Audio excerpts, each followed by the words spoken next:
best advice I can give you is get your blood work done as regularly as you can to make sure you check your levels.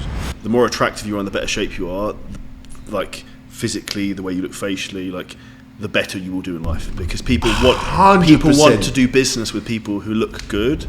People have a lot of mental health issues that steams back to their childhood, so having someone to talk to about that, like a therapist of some form, will really help.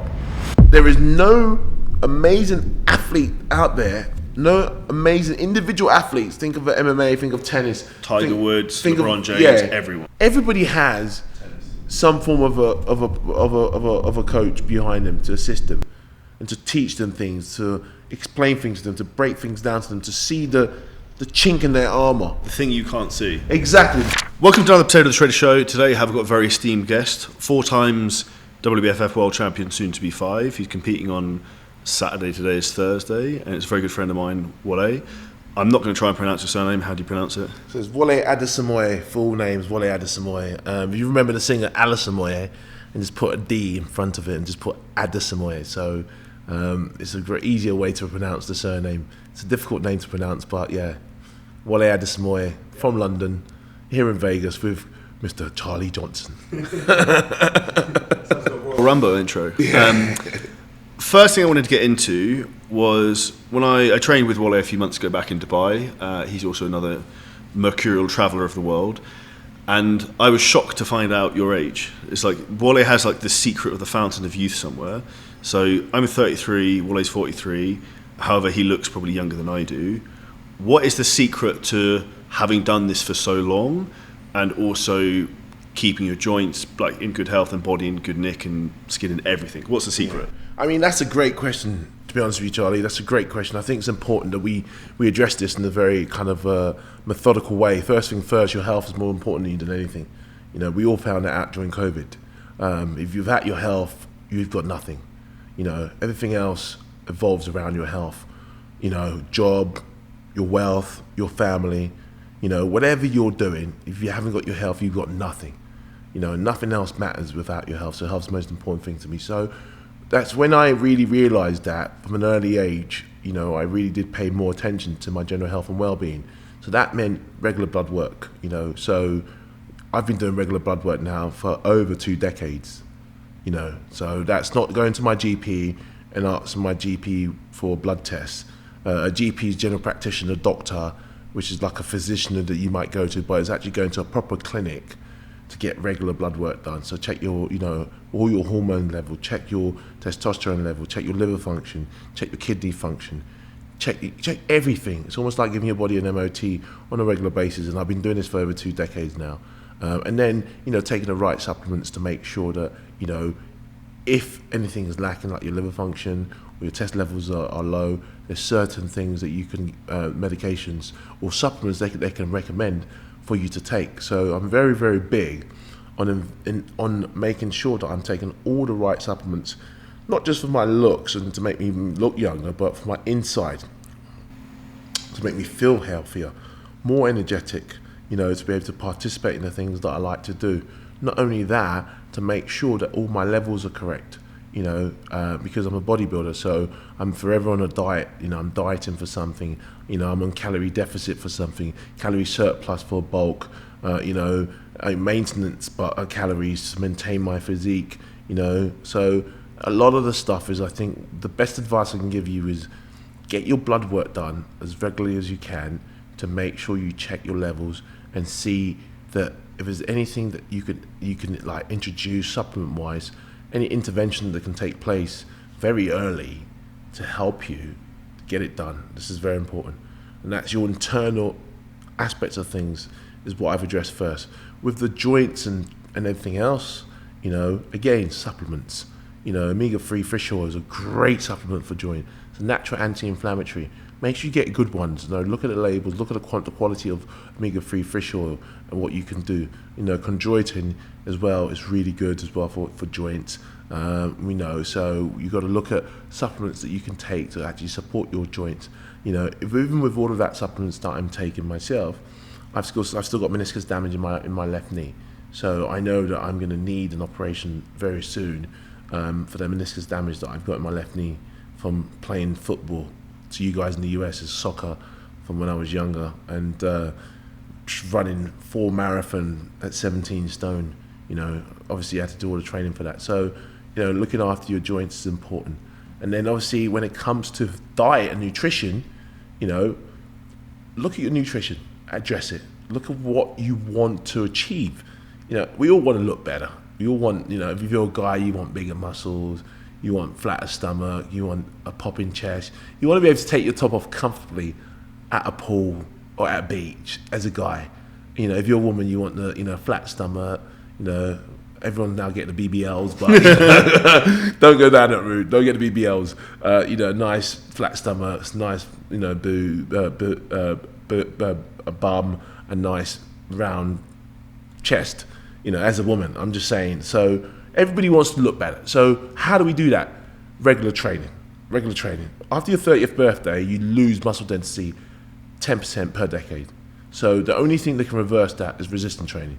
So you should be doing resistance training, no matter who you are, male, female, whatever you are, gender-wise, you should be doing resistance training. So regular resistance training, and if you can only commit to a minimum amount of resistance training per week, I'll say the minimum you should be doing is 3 days a week of resistance training. And if you can't, if you're doing 3 days a week, you just do a total body workout. If you're doing 4 days a week, you can do upper, lower. If you're doing 5 days a week, then you can go into the splits. So, that's what's going to help you feel a little bit more tone, a little bit more sort of, better muscle density that you're going to have as you age. So obviously, when you're looking after yourself in that way, regular training, if you combine cardiovascular training with that, you don't have to go in a gym and do high intensive or interval training, which is known as shite.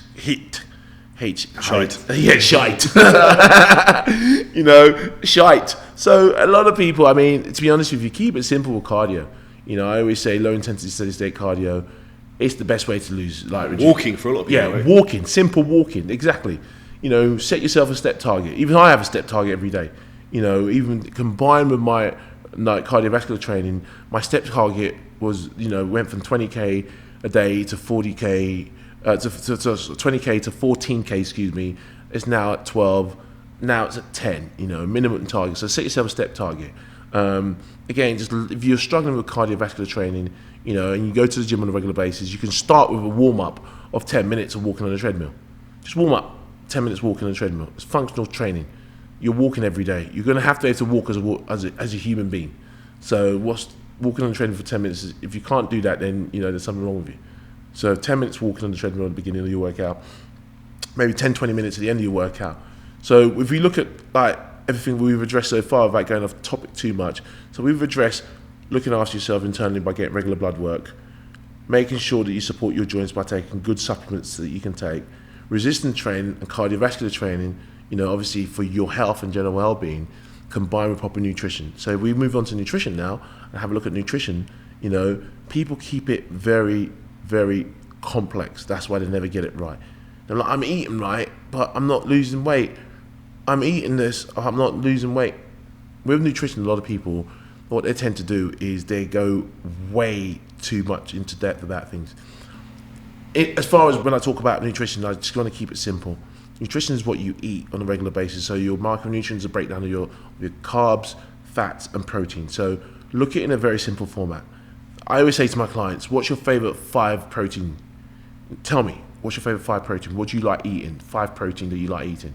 If you don't know what protein is, if you don't like, say for example, beef, chicken, turkey breast, whitefish, salmon, what do you like eating? Like, put it on a spreadsheet. They've got 5 of that. 5 carbs. Give me 5 carbs that you like eating. So do you like rice? Do you like porridge, oatmeal to you guys in the US? Do you like quinoa? Do you like white potato? Do you like sweet potato? What do you like? Tell me. Then we look at 5 vegetables. What vegetables do you like? Do you like green beans? Do you like spinach? Do you like peppers? Do you like carrots?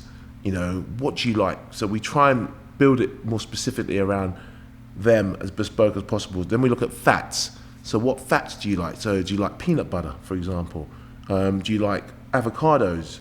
You know, do you like cashew nuts? Do you like almond nuts? Do you like olive oil? So these are 5 fats. So then we look at it like that.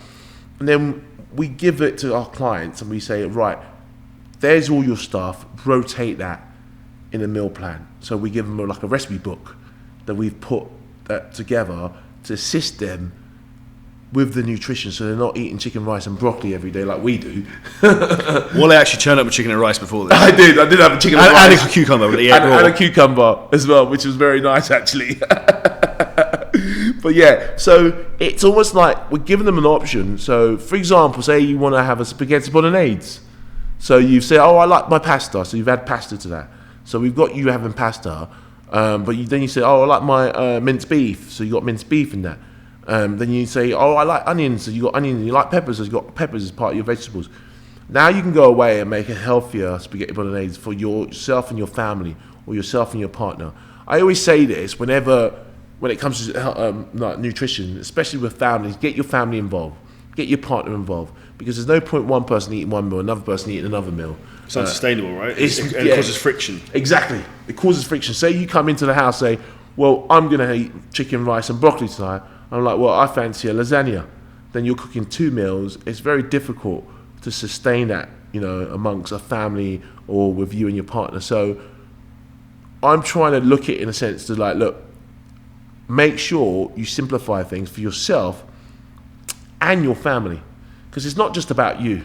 Because for you to be able to sustain your what you want to achieve, it's like you. We know we got to get the people around us to support what we're doing. Yeah, exactly. So if they're not in line with the vision of what we're trying to achieve, the people around us, it causes friction, misunderstanding, resentment, selfishness. You know, if you're like me, you know, I spent the best part of 6 months preparing for a competition that's going to last one day, and you know, if say you got a girlfriend that likes a drink, or likes going out for food all the time, that's not going to align with what you are doing. But there's nothing wrong with saying, look, I'm not going to go out for a meal with you every single Friday or every single weekend.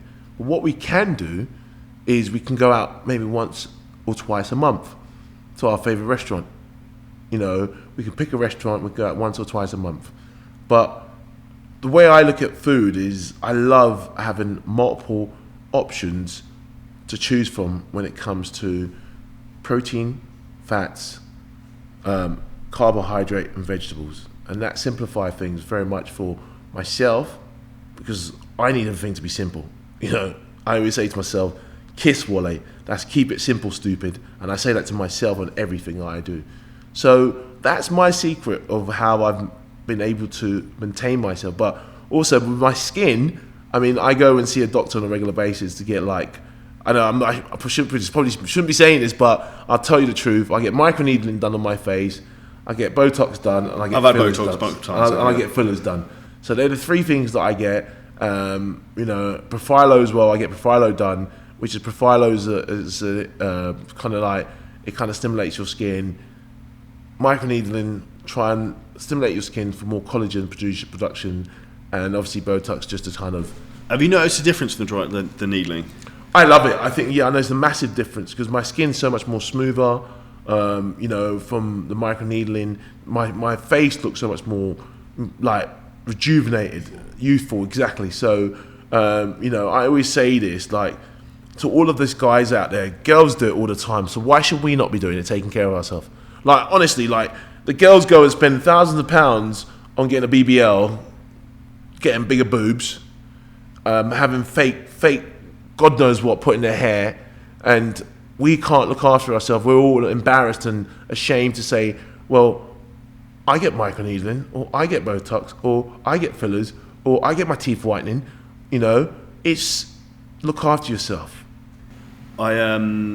I'd explain it like this. It's like, I want to be like Peter Pan, like, yes, who doesn't fucking age. And when I found out how old you, I was like, what the fuck are you doing? Like, yes, because I was genuinely shocked. And I think statistically, this is one of the things that people need to understand, whether it be in your business, whether it be in personal relationships, whether it be your family. The more attractive you are and the better shape you are, like physically, the way you look facially, like the better you will do in life, because people want 100%. to do business with people who look good, like not from a sexual attraction point of view, but you just want to, like, they're aspirational, right? 100%. Like, Charlie, I can't agree more with you. Like, I will, no disrespect to you, I would do business with someone, an attractive looking guy, or an attractive looking woman who's probably not as professional and not as good at their job as someone who's really good at their job. I'm. It's just, we all like nice things. Let's be honest with ourselves. Let's be honest with us. Let's be brutal honest with ourselves. It's people buy from people. We buy from people because of the way they present themselves. You know, people will buy from me through my social media, my online coaching business, because of the way I present myself on social media. If I present myself as this online coach and I'm out every weekend, you're seeing champagne bottles and vodka bottles on my story, or me going partying with my boys to festivals, I'm getting drunk every weekend. I'm eating takeaway. Yeah, I'm taking drugs. I'm eating takeaway every weekend. You're not going to want to buy from me, as attractive as I am. But what I'm saying is that attractiveness draws people to you. Then the deliverance of what you have keeps them with you. Just being true to your values. Though, exactly. Right? So it's important that we understand that you'll definitely do much better in life if you look after yourself. And, look after yourself by just basic general hygiene, basic general well-being, basic general, presenting yourself well. Like, I'm always conscious of what I wear and how I look at it before. I've got a massive mirror in my hallway. I call it, look at yourself first before you present yourself to the world. So I look at myself in the mirror before I leave my flat and say, do I look presentable? Okay, right, I look presentable. Now let's present ourselves to the world, in a positive way. So that's so important. I come from a sporting background. I think you do as well. Like, one of the things is I always used to have nice clean boots and look fucking clean professional, because it's like I used to say, look good, play good. Like, you feel the part, you become the part, and for you, the habits you set for yourself are then the person you're going to become. And it's the same thing as, say, someone joins to work with you, or they join to work with me, that they want to get, say, the best shape of their life by the end of 2023. It's like, what they need to focus on is creating the right habits that person who's in the best shape of their life would have, rather than focusing on the training and the diet and the minutiae, but the overall habits and the frameworks of what choices and decisions would that person make. Because what people don't understand is that every single decision you make in life is either taking you towards what you want or away from what you want. There's never a neutral position with anything. No, I couldn't agree more with that. There's a great quote in Atomic Habit, and that's literally something I was going to touch on briefly as well. It's, if you're someone who's starting on their fitness journey and you got someone you admire on social media, like yourself or me, ask yourself the question: what would Wole do, or what would Charlie do? What would we do? Or ask yourself a question: what would a healthier, fit person do? There's a phrase that he uses in Atomic Habit, the book. It says, "Miss once, never twice," meaning that there's so many workouts that I completed during this prep that I did not want to do. I was tired. It was late at night. I remember coming out the gym one day at 1 o'clock in the morning, and I was like, oh my God, what am I doing to myself? What is this all about? So it's about the decisions that you make. Sometimes you've got to remember that when you're on your fitness journey, there's going to be so much things that you do not want to do. There's going to be times where you're going to bed hungry. There's going to be times where you're getting up in the middle of the night peeing so much, you're thinking, what's wrong with me? Because you're drinking so much water that your body's not used to it, and you're getting up peeing. And there's going to be times where you're going to be you've had a full day at work, the missus is screaming at you, says she wants you home to help look after the kids and blah, blah, blah, blah, and you still have to go to the gym for an hour. Another thing as well, it's very important that you structure your life and structure your environment on the person you want to become. So structuring your life and structuring your environment on the person you want to become, if you want to become a healthier person, if you come into my household, you will not find any unhealthy snacks. I just don't buy them. I understand if you've got kids, you have to buy a kid's snack. Then buy the kid's snack, put them in a kid's snack drawer. Outside. Out of sight, out of mind. lock it up if you have to, because that's what I have to do if you buy anything like that, because I'll wake up and eat in the middle of the night. And just lock it up in a drawer where you have to go specifically in it for the kids when you need to give the snacks to the kids, or put in a lunchbox to take to work. Out of sight, out of mind. And it's like I come in here and I see all your vitamins are out. I love it, absolutely love it, because that's what I've done now. Because when things are out of sight, they're out of mind. And it reminds me to take them. Exactly. I'll give you a good example. I need to touch just digestive enzymes a lot, but I fucking forget. So like at home in Dubai, I put them on top of the microwave. So like I put the food in the microwave and I sit, say that. Like just to make sure you're doing it. And this is one of the things, is like setting your environment up for success. You can't fuck it up. You can't, exactly that. So it's like melatonin. Melatonin's great for, take a bedtime. Magnesium and zinc, great to take a bedtime. Really, really good. Magnesium's an amazing supplement. If you're not taking magnesium, you should be. A male should be taking around 400 milligrams. Female, anywhere from 2 to 300 milligrams of magnesium. Magnesium's a great, great, great supplement. So I put my melatonin, my magnesium, my zinc next to my bed. So with a bottle of water. So there's no excuse. I have bottles of water, all my supplements that I need to take before bed, next to my bed. And then in the morning when I wake up, I have my area set up. Before I have my coffee, I have my apple cider vinegar, my Celtic sea salt, my half a lemon, to help with digestion. For being a bodybuilder, I get a lot of indigestion and digestion issues from eating so frequently. So I'm like you. I need to take digestive enzyme. I need to take probiotics. These are things that I need to take. So I have them laid out so I don't forget to take them.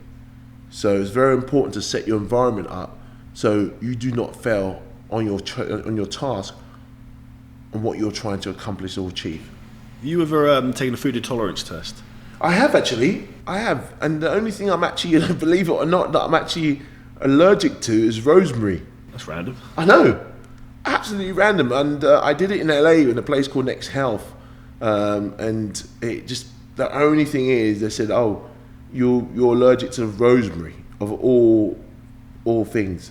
And the only time I have rosemary on anything is when I do roasted sweet potato to put in there, or I have a roast dinner or something, and I cook roast potato. I just chuck the rosemary on top, but I don't have rosemary on anything other than that. But that's the only thing that came up, rosemary. Believe it or not. I found so one of the reasons a lot of people with food intolerance is eating the same thing too much, which is why I thought I'd ask, because when I had one done at the end of prep, when I last competed, things like egg whites were coming up, rice was flaring up because I was consuming so much of it all the time. My body was getting intolerant to it. I did another one 6 months later after changing some things around, and it's dropped down massively. So it's interesting how your body can fluctuate and change over time depending on what's going on. Yeah, and what you're doing, right, and giving it time to heal from something. Definitely, I think it's you hear people developing allergies later in life, like nut allergies. I love nuts, almond nuts.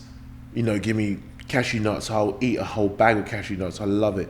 You fly with Emirates, right? I do. You try the nuts in business class. I always do. I can't get enough of it. Honestly, also.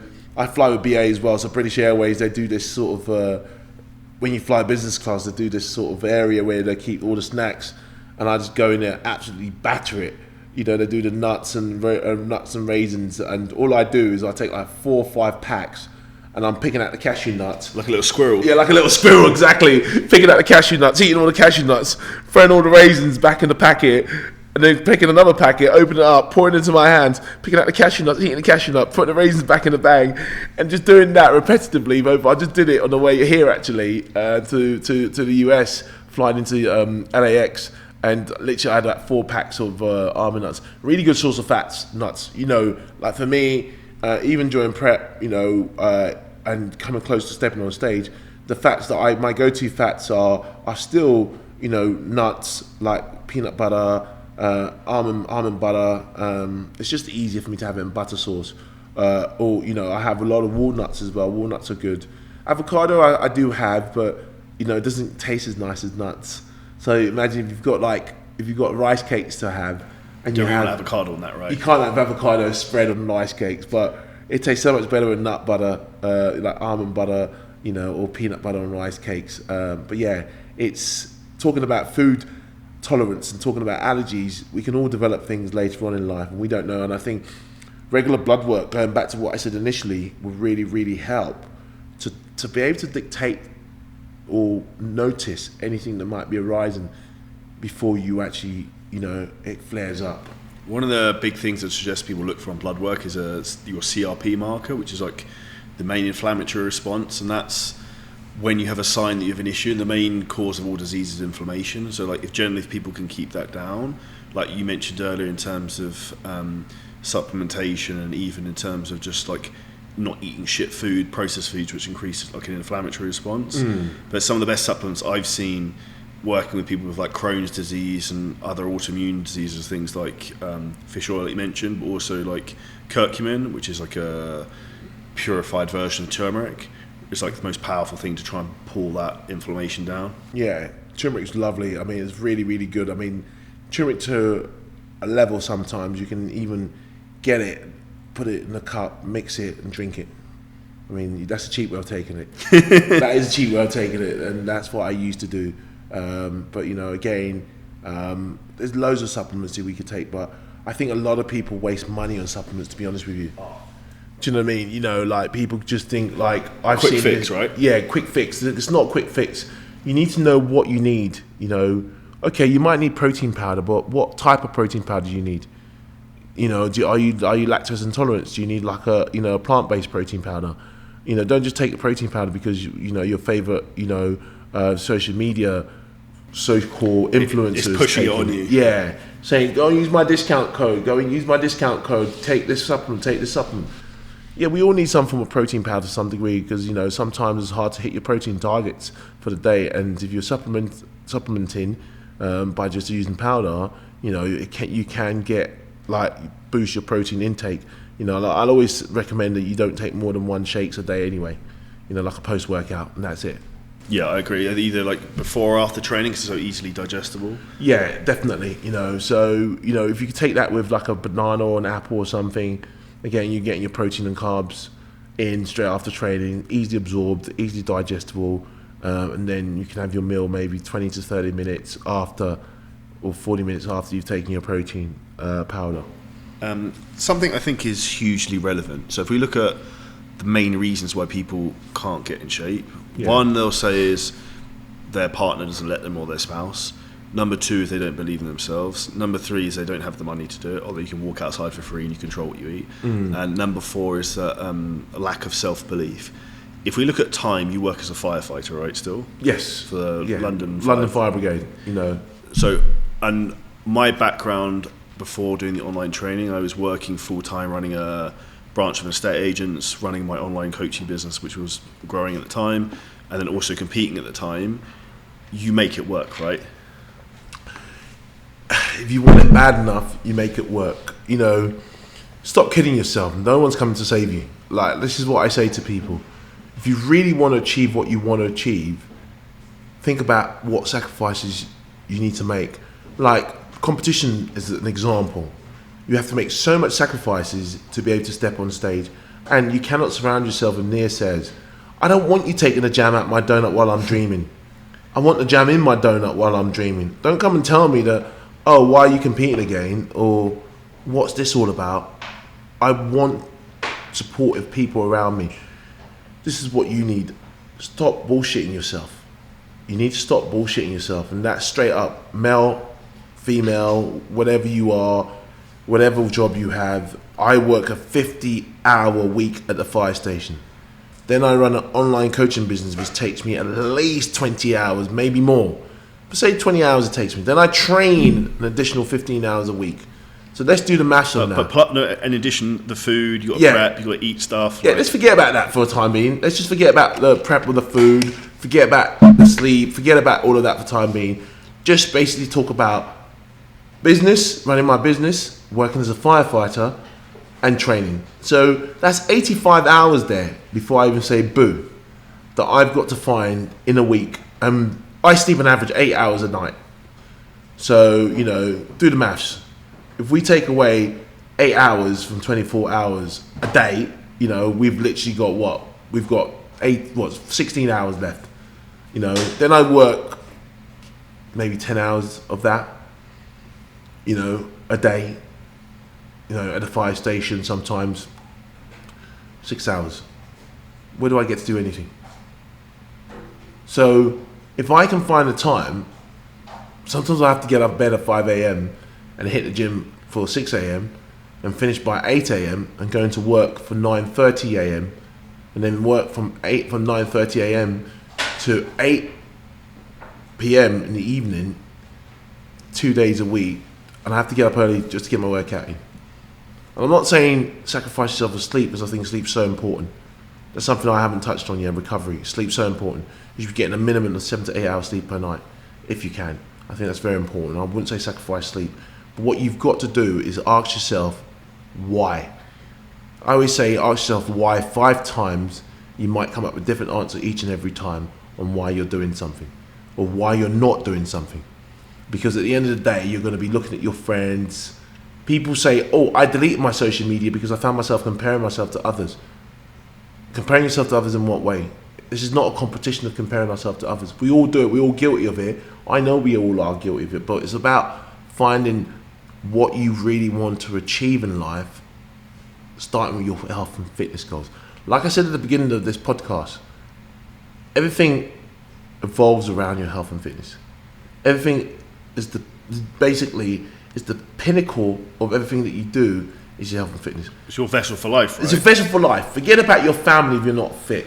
Forget about your girlfriend. Forget about your wife. Forget about your kids. Forget about your job. Forget about your nice car. Forget about your Rolex watches. Forget about your posh holidays. Forget about anything good that you've got in your life. Forget about it if you're not fit. Because if you're not fit to be able to do it, what is the point of living? If you can't enjoy life with your kids and actually exercise by going for long walks with your kids, or playing football in the park with your kids, or running around with your kids, what is the point? And also, what standard are you setting for the next generations of your family when they see you're the person they look up to, right? Of course. And you're letting them down, let alone yourself. Of course, kids are, everything we learn as kids is what we mirror. We mirror it as adults. Was your dad jacked? No, he was more of a very clever man, but he did a lot of sport. So my family were introduced to sport at a very early age. He played tennis, he ran track, he kept himself pretty fit as a man. But for me, I just think it's important that we kind of get across to those that are saying the lack of time. I'll just say you just don't want it bad enough.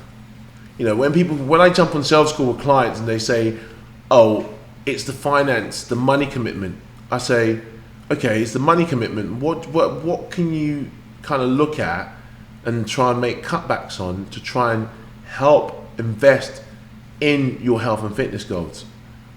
People will rather have that takeaway once a week that they're spending 20 quid a week on, or 30 quid a week on, or have those box of 20 cigarettes that they're spending 12 quid a day on, or have that nice wine.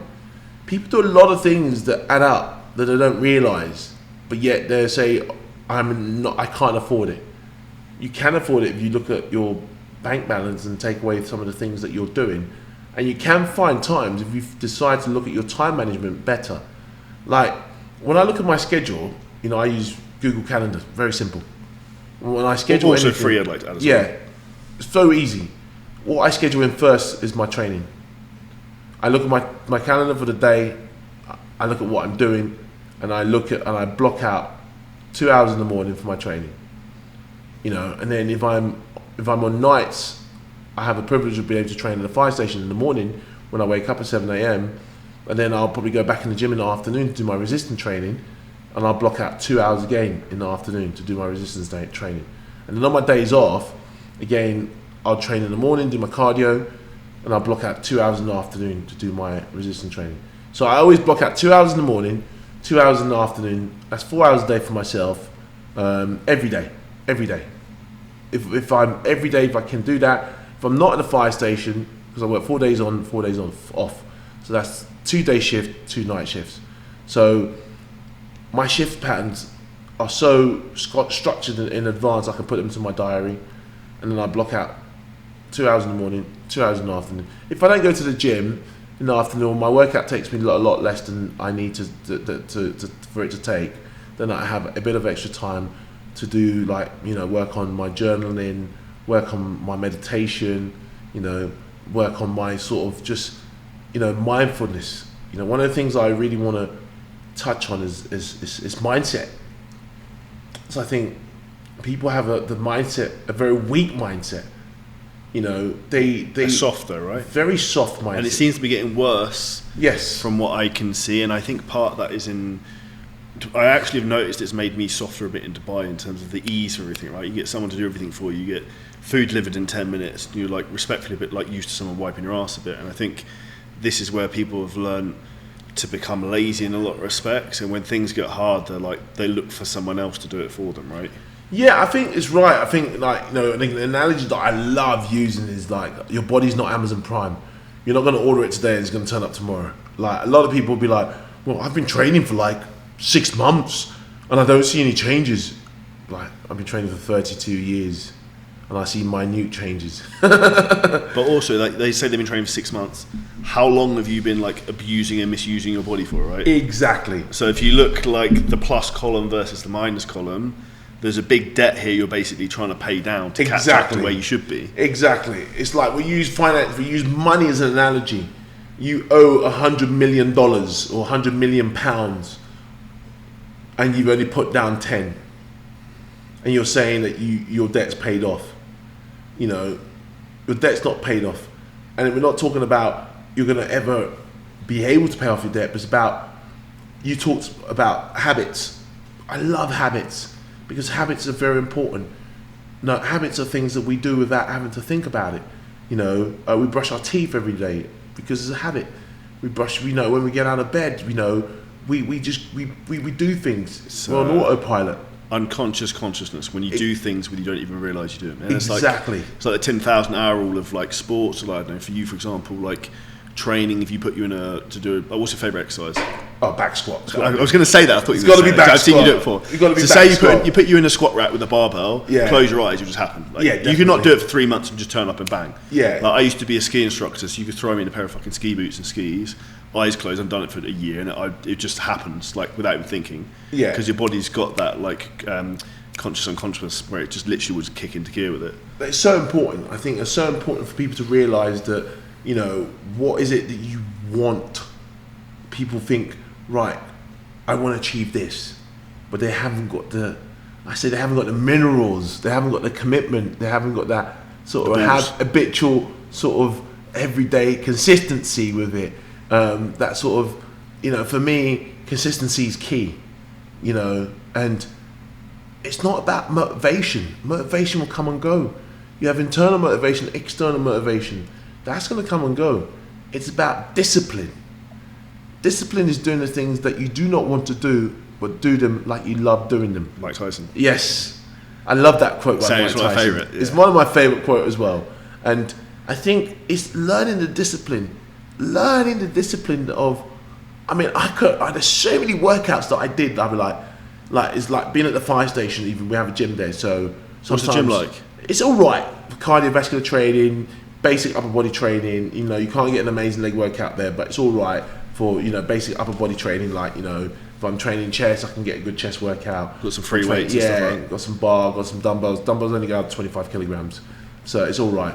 But it's making things work for you in the circumstances that you're in. Okay, I know a lot of people generally cannot afford to have an online coach and paying them £200 a month. I know that. Generally, really, really, really do know that. There's a lot of people in financial stress at the moment. But what you do have is the people like myself and you that put out amazing content on our page that you can utilise till you are in a position to invest. For free. For free, exactly. So, questions that I get asked about certain exercise, the information that I'm going to answer, that I'm going to give them, is already on my page. So what I tend to do is I copy the URL of a video that I've made and I send it to that person, because they are not. They want a quick answer, but they haven't even done the research. So that sums up the problem to a degree. It is. This is what I'm saying. So you haven't even done the research. You haven't even looked at my page. You just asked me a question. But a lot of people don't understand the sacrifices that myself and you make. Like, you run a very successful business. You travel around the world, but there comes a lot of pressure with that. Yeah, it's a lot of commitment. Yeah, and just, like, a lot stress. of staff. Yeah, a lot of things that you've having to deal with, a lot of sleepless nights, that comes with running a business. The same for me. So if you've got a problem in life and you think, I'll wait till my problem gets better till I start working on my health and fitness goal, then you'll be waiting forever. And the reality is, even if you look at it from a business perspective, the thing that I've realised is that you always have problems. And also, if anyone's in a position in life where you don't have any problems at all, your life is going to be shit. Because you're not trying to do anything that actually fucking matters. Totally. And the reality is, if you're pushing the boundaries with everything, your fitness, business, family, whatever, you are going to have problems because you're probably going to break stuff because you're trying to push the boundaries of who you are and what you can do. Yeah. Winners really do push the boundaries. Winners don't understand the word no. Winners don't understand the word failure. Man, I failed so many times. I failed at school, I failed in relationships, I failed as a son, I failed as a brother, but I've succeeded in so many ways that I'm rich in experience now, and I'm a better son, I'm a better brother, I'm better with my schoolwork, I'm better with my, schoolwork, when I mean schoolwork, study work that I do, I'm better at work, I'm better with my training. People see this polished Wole Adesemoye and they think, oh my God, this guy's impeccable, this guy's amazing. Well, that's chapter 12, not chapter 1, right? Exactly. It's a process to get there. That's what I'm saying. So my life has been a huge roller coaster ride where I've dropped down to the bottom, very bottom, and I felt like, what is the point? When was that? It's like, being at school, I suffered from dyslexia. So it was very hard. Well. Yeah, so I was dyslexic at school. I was a kid that, if you get me out to read a page in the book, when we used to do English, they'll give me a page to read and I'll be so... I used to have really, really bad anxiety going into the lesson, and I used to kind of count how many people was before me before it was my turn to read a line or read a page out of this book, and I used to get so much anxiety. And I still get anxiety now, even when I have to read in front of my colleagues at work. Because dyslexia doesn't really go away, but you have coping mechanism. And I think neurodiversity now, it's more kind of accepted. So like I say, accepted in a way that people have better understanding to it than we did back when me and you were growing up. I mean, I'm 43 years old, so when I was growing up, it was a little bit different. And people didn't understand dyslexia, they didn't understand neurodiversity. It was like, okay, you're slowing the class down, you need to go with the thick boys and girls because you're slowing the class down. So I think a lot of self-doubt came from that. A lot of self-confidence came from that. Because I'll tell you why. Self-doubt came from, am I good enough to do this? Questioning myself. Self-confidence came from, I'm going to show you. Prove them wrong. I'm going to prove you wrong. You told me I couldn't do something. Bet on me. That's why, even stepping on stage on Saturday for my 5th attempt at the world title, it still feels like my first, and I still question myself, Wole, have you done enough? Have you done enough to win another world title? This is the mindset of a champion. I question if I've done enough, believe it or not, question if I've done enough to win another world title. This is the question I'm asking myself. Have you really done enough to win another world title, Wole? Did we cover all did we turn all the stones over? Did we leave any stone unturned? These are the questions I'm asking myself, because that's the championship mindset. And it's not being complacent, right? That's it. It's not about being complacent. It's about actually asking yourself the question: can I actually do this? Have I done enough? people might say, well, why are you having second thoughts or doubting yourself? It's not doubt, it's growth. Do you think people don't ask themselves enough questions? So I don't think people might even fucking think enough. They just run in autopilot, and 99% of the days are just the same. People are in autopilot. People don't structure their day well. If I ask someone what do their day look like, they'll probably say, I'm going to get out of bed, take the kids to school, or they might go straight to work for 8 hours, go home, have dinner with the kids, go to bed, do the same thing again. There's no structure whatsoever. It's just everybody's on autopilot. Everybody's in a rush to get somewhere. Everybody's working for a company or just working in general, just being a slave to the world and not really following their dream deep down of what they really want to achieve. And, you know, like I said, be yourself and think about the things that you want to achieve rather than just thinking, right, I'm just here now. What is it that you want from life? Ask yourself the question. I wanted from life a better life than what I had growing up. You know, I grew up in a low-income family. You know, I watched my mum struggle. You know, my mum used to buy me, I remember high-tech green flash, or whatever they used to call them, you know, wearing them to school when all the kids were wearing Nike. You know, and they took the piss out of me because I was wearing high-tech, where all the kids were wearing Nike. We come from a low-income family. I watched my mum struggle, and I promised myself one thing. I'm never going to go back there. And I'm never going to put a child that comes, I'm the father of that child in that situation. We're going to have an amazing life where there's going to be abundance, full of abundance, not just financial abundance, but general well-being, general everything, and just abundance of health, abundance of wealth, abundance of everything that we want to do. The ability to travel the world. How amazing is it to travel?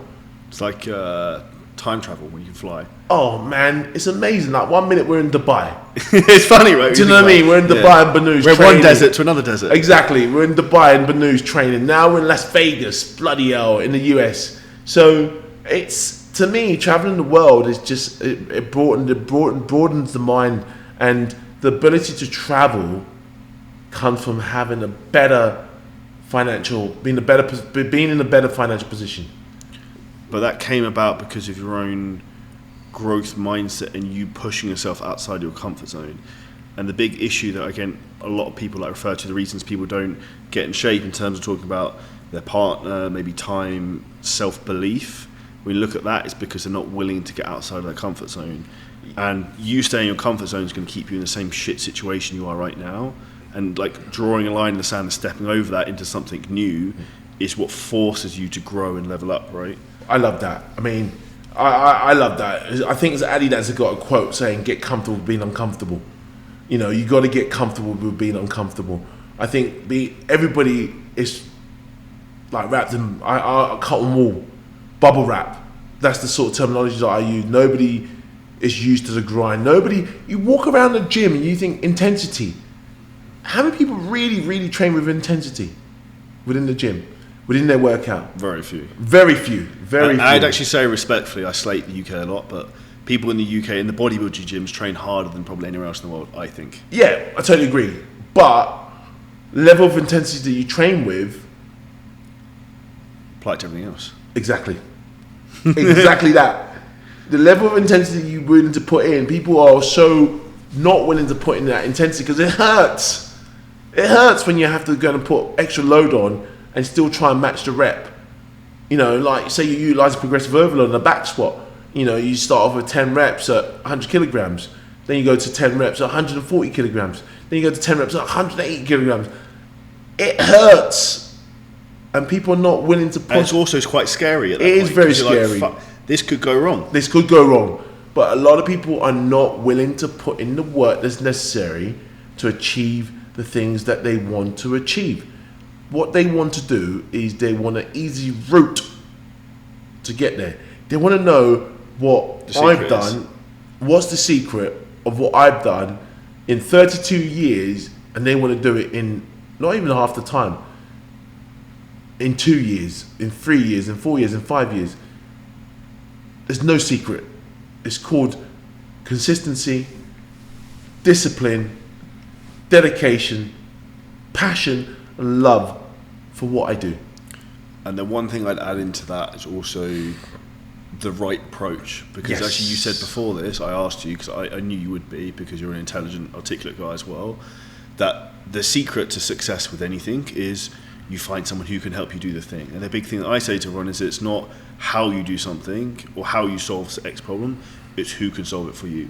So for example, you have someone coaching you to win your 5th world title, and if you have someone coaching you, probably average Joe on the street who can't lose 30 pounds probably needs someone to help them as well. It's a no-brainer. Like I said, Like context, right? I always say this, if I'm a coach and I have a coach, what makes it think that you don't need a coach? Like, for me, I get in my own head come towards the end of the comp or the end of the prep. So I always, like I said, all the things like, have I done enough? Do I look good enough? Probably try to overdiet yourself a bit. Yeah, overdiet myself. Yeah, exactly. Starve myself the last bit. Where my coach today would say, you need more carbs, buddy. We're going to give you more carbs. You need more carbs. So we're going to eat more carbs because it's better to eat more carbs and be fuller than try and turn up looking flat. So going back to what we just mentioned there, it's important that you understand that no one gets to the very top of the food chain on anything that they do without the right support behind them. So that's to go with competing in business. I know that you do a lot of business mentoring, but your ability to be able to do business mentoring is taking your business to £250,000 months and knowing how you did that and having that blueprint to help others take their business to £250,000 months or £250,000 years. That's the blueprint that you've created through the stuff that you've done yourself. So coaching to me is something that I heavily invest in and I believe in, and I think everybody should have some form of a mindset coach, some form of a business coach, and some form of a mental health coach. When I say mental health coach, is people have a lot of mental health issues that steams back to their childhood. So having someone to talk to about that, like a therapist of some form, will really help. Sort of like, because you might feel like your problems or the things that the battles that you're fighting within yourself, it's like a mountain when you're fighting it alone. But when you're fighting it alongside someone, it's just a small hill. It's funny you say that because I actually spoke with a psychologist for a while, maybe about 2.5 years ago. And a lot of like the quote unquote issues I said I have all stem from that. And I didn't realise until we connected the dots. I was like, fuck. And then like when you understand something, it's then easier to control your emotional state of why certain things trigger you or why certain things make you feel a certain way. But that only came about because I reached out to someone to ask for help. Right. You reached out to someone to ask for help. Do you think the average man out there, the average Joe out there, are willing to reach out to ask for help? No. Why do you think that is? Because they think, I'll figure out my own. And this is what people don't understand. The shortcut to success is just get someone to fix it for you or tell you what to do, who knows the answer. Exactly. And I think for me is understanding that there isn't no shortcut to success. It's the ability to understand something quicker. So business. Getting the right advice and information faster, right? So business, for example, with the online coaching space, I know that you have a better understanding to it than I do. So it's questions that you can answer a lot quicker than I can. So why am I going to try and bash my head against the wall trying to figure it out? Well, I just say two things to you. Yeah.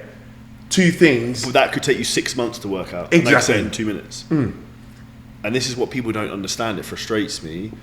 And this is how, like 5 years I was an estate agent still, things change so quickly when you just saying for anyone just to fucking memorize, and it's my favorite quote, is literally, a genius doesn't have great answers, he asks great questions. Because your life will be, and success of your life will be determined by the questions you ask yourself and you ask other people. And that's how you get ahead quickly. That's a great quote. Another quote that I love is judge a man by the questions that he asks, not the answers that he gives. And I think it's important that we understand people don't ask the right questions of themselves. People do not want the answers because the answers sometimes hurt. And it's not what they want to hear, right? And it's not what they want to hear. So reality is we are being wrapped in cotton wool, wrapped in bubble wrap, and we're not willing to seek out pain. But from pain comes growth. Yes, but people will be like, oh, business coach costs too much. I'm not paying Charlie £1,000 a month to coach me in business. I know what I'm doing. You know, I'm making the money that I need to make. Why am I going to give 10% to a business coach? But, okay, right, I always use this analogy. If you can give someone, okay, say 11 grand a year, and they help you make $250,000, would you do it? You'd be pretty fucking stupid not to. You'd be fucking stupid not to. If you give someone like 12 grand or 11 grand for the year to coach you, and then you are going to make $250,000 in that year, it's a no-brainer to me. I'll give you an example. I just paid someone 40 grand over 4 months. I probably made 4.5 times that back. Well, that's what I'm saying. But I was willing to put that money out because I can know it will come back. You have a growth mindset. There's a difference between a closed mindset individuals and a growth mindset individuals. You and I are sitting here because we have a growth mindset individuals. I don't think I have the answers to everything. Like I said to you, I'm spending 2 weeks or 3 weeks with my brother, Michael O'Hearn. I've been training for 32 years. Most people think, well, you must know what you're doing by now. You must not have the answer. But you still learn. Every day's a school day. I trained today with Mark Anthony, first men's Mr. Olympia physique.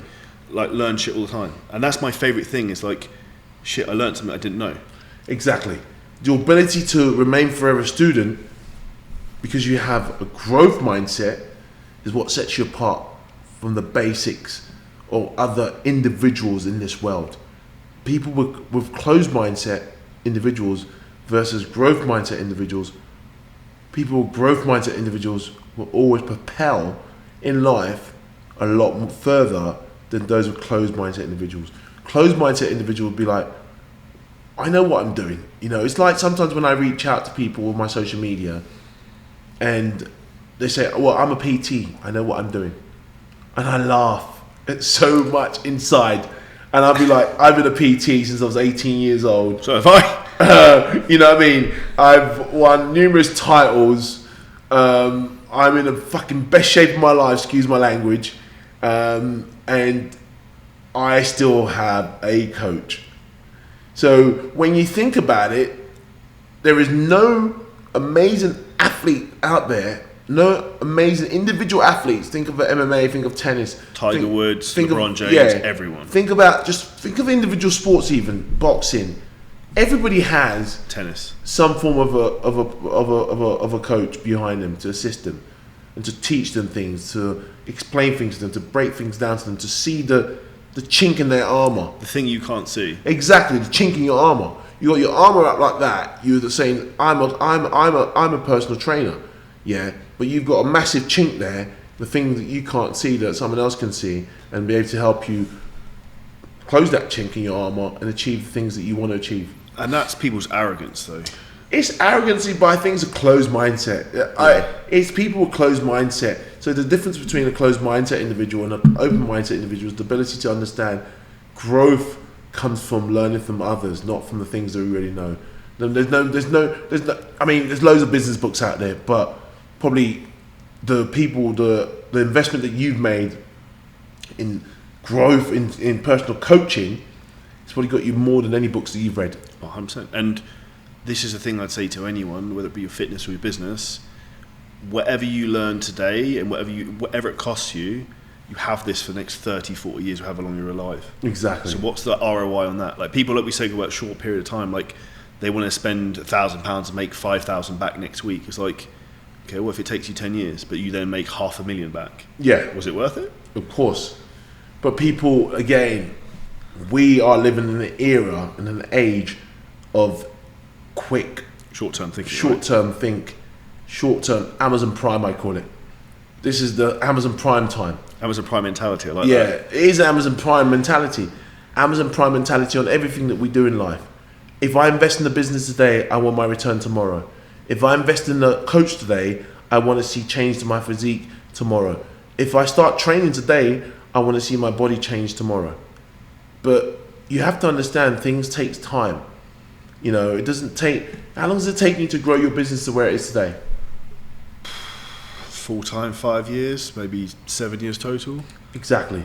But people look at that and think it just happened, right? Exactly. But people don't look at the things, all the investments that you've made in personal growth, in courses that you've gone on, in masterminds that you're belonging to yourself, and then they look at it from a perspective of, well, if Charlie's done this, I can do it. What's Charlie doing that I can't do?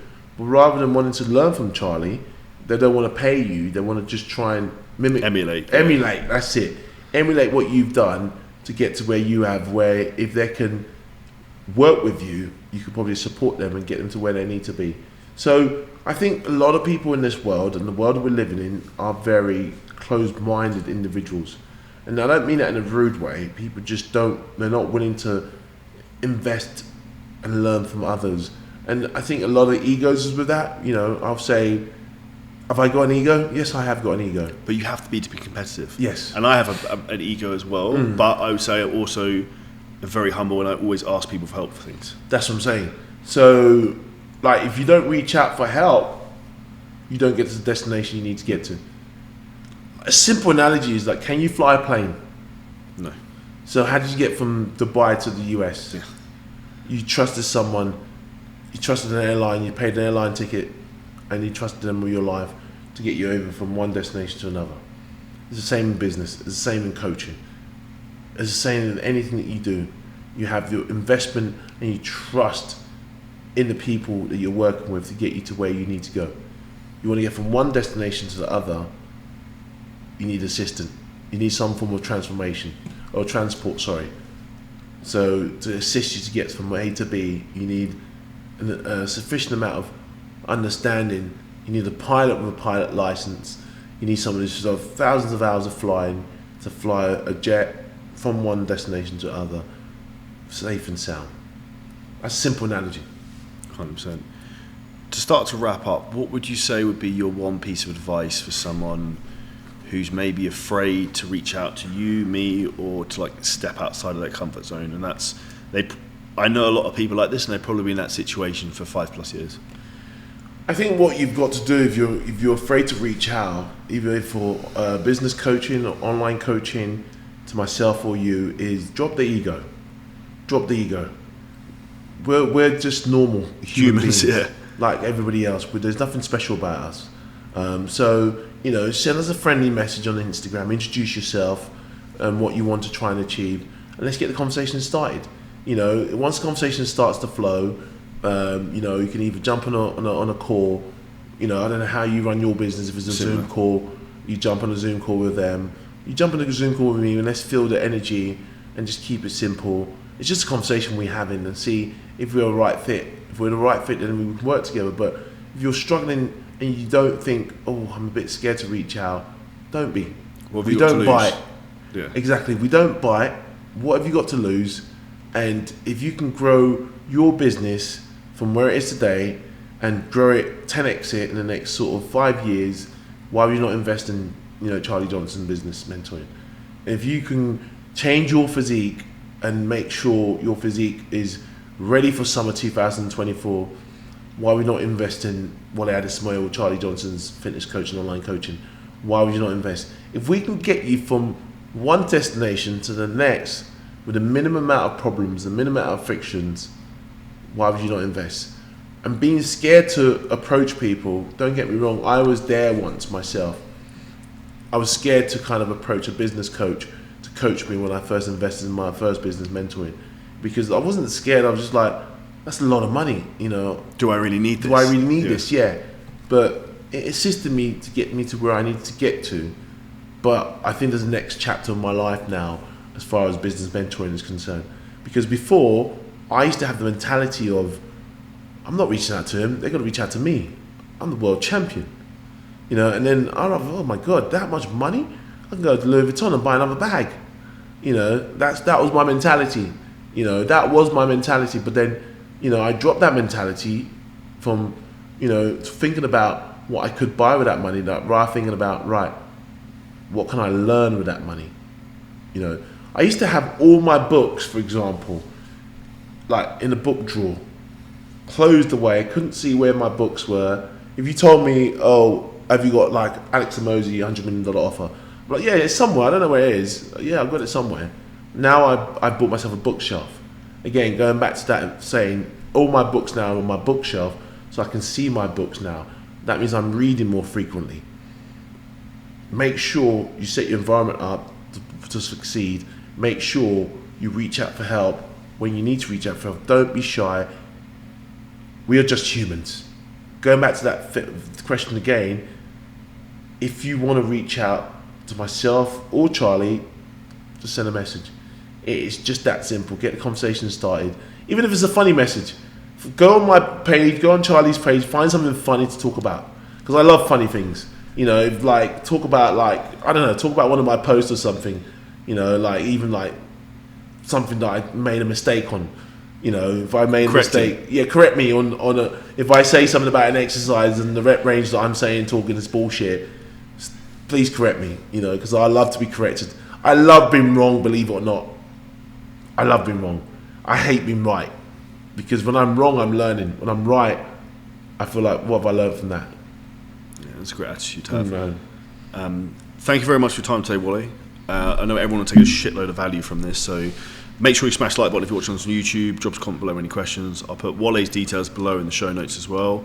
And if you haven't already, make sure you subscribe to the podcast and share it with a friend. And we'll see you in the next episode soon, which will be with the original Mr. Olympia men's physique champion, Mark Anthony, which we're recording tomorrow. Legend. Amazing. Thank you, dude. Bless you, brother.